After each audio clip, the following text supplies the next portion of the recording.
Hi, so today we want to talk about play and the importance of play and a few different types of play, and how, as moms, we really want to be protecting our kids' time to play. So, one of the things that is really important that we understand about kids is play is their work. Play is how they understand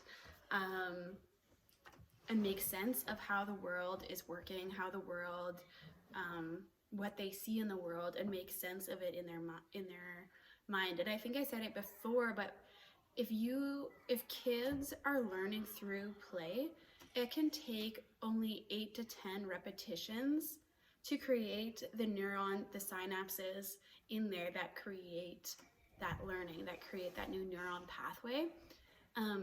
But if we're doing it our way, if we're trying to, make it into this big academic event and have them sit down and do it our way, it can take 400 to 500 repetitions. So the power of play is so powerful. Not only is it powerful in their learning, it's powerful in how they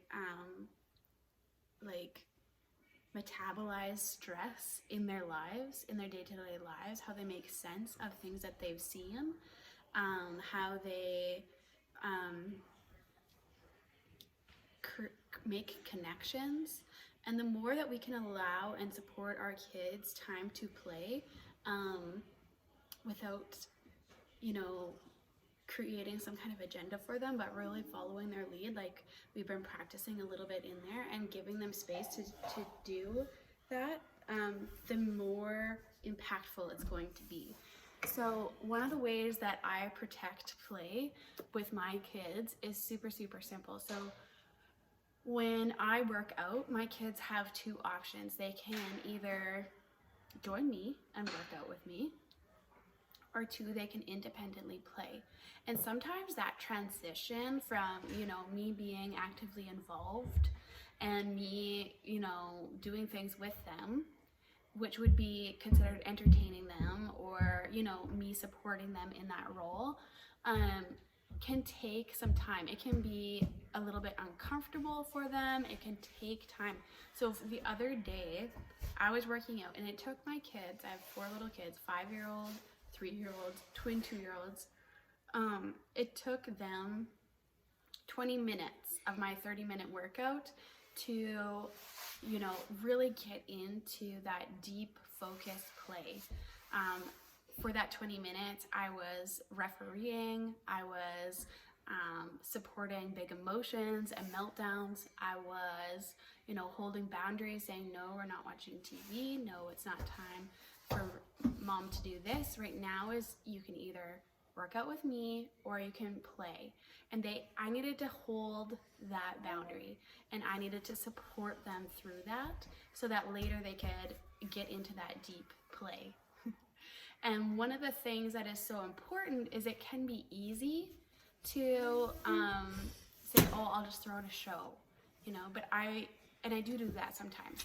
But I'm also making sure that I'm protecting chunks of time where they are playing and creating those synapses and de-stressing their body and making connections on a deeper level.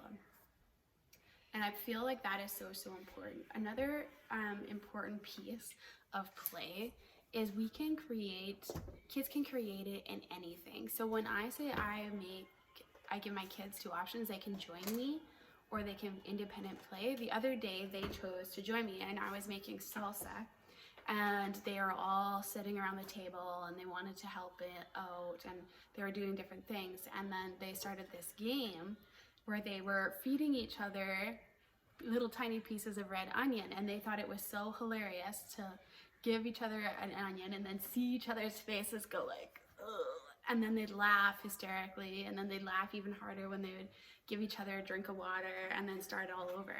And that was their game. And so I followed their lead, they joined me in what we were doing, and they created that game. And so we can give them that space to create those things and support them, which is super beautiful. Another thing that I think is super important is that we show them that we need time for our own play as well. And I also believe that is super important for our own stress levels. And how often as moms do we say, you know, I don't even have any hobbies. Like, my hobbies are like peeing by myself. That would be fun, even though I rarely get to do that. You know, like, it's like we have lost so much of that time for ourselves, but I believe that is a powerful way for us to reconnect with ourselves, de-stress for ourselves, and okay, run, go pee. So making time for yourself to do that by yourself is important, and also including them in what you like to do for play. So maybe you like to work out. That is a form of, you know, play for me. Maybe you like to ride horses, or I'm coming up with blanks, but maybe you like art, or maybe you like crafts.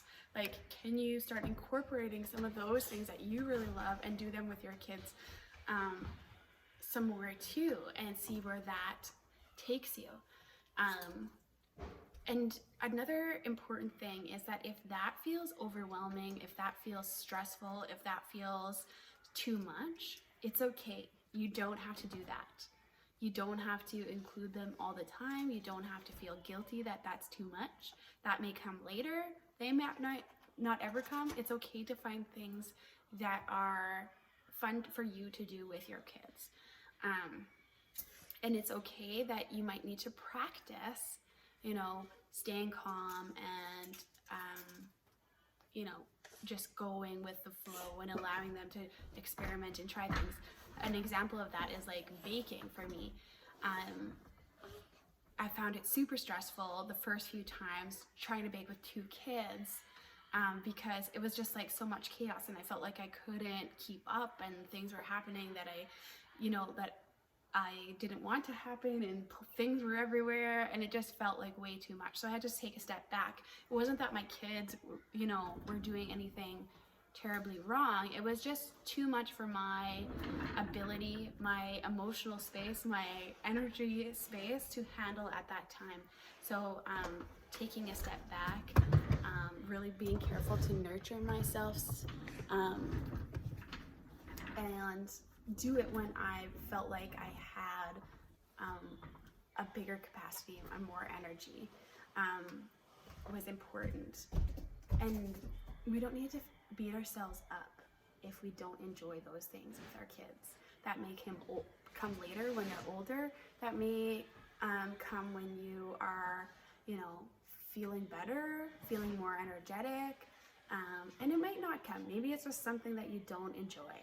So do that later when you're sleeping, or, you know, when somebody else is available to watch the kid, or have them do something else. We don't need to. Motherhood is hard enough. We don't need to be beating ourselves up about it. So, you know, here's what we covered. We covered including our kids in showing our kids that we enjoy play, and there are certain things that we enjoy too. Showing them that sometimes we take time away to play because it's important for us to look after ourselves and de-stress for ourselves. Another form of play is independent play, where we may need to support them. Good job. We may need to support them and hold those boundaries so that they can get into that deeper, innovative play by themselves without your support. We need to support them and then let them go. And then the other kind of play is including them in certain things that you're doing and allowing them to take it where they will. So I hope that is supportive for you. I'd love to hear in the group any thoughts, comments, questions that you may have. I'm here to support you. So thank you so much for being here. Bye.